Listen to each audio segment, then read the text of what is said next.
I militanti del comitato No Grandi Navi Laguna Bene Comune si erano presentati questa mattina agguerriti come sempre alle porte della commissione di salvaguardia per contestare il progetto di arginatura del canale dei Petroli e si sono trovati di fronte al suo ritiro da parte del magistrato alle acque.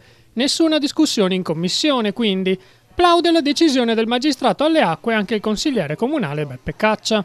Era uno stop dovuto, perché la cosa grave che era contenuta in questo progetto preannunciava una decisione che ancora per fortuna non è stata presa, cioè era un progetto fino in fondo funzionale allo scavo del nuovo canale Contorta Sant'Angelo.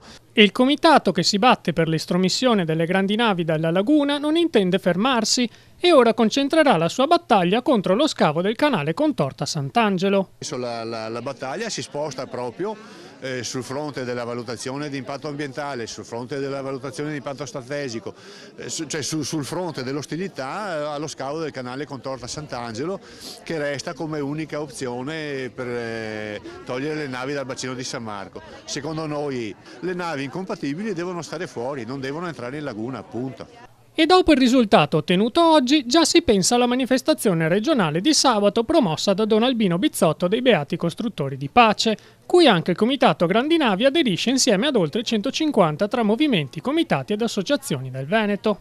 Contro le grandi opere inutili come per esempio le due per le quali siamo qua noi oggi a manifestare, cioè lo scavo del canale e l'arginatura del canale di Petroli. Appuntamento a sabato per la manifestazione, concentramento alle 2 sul piazzale della stazione e poi un grande corteo in giro per la città.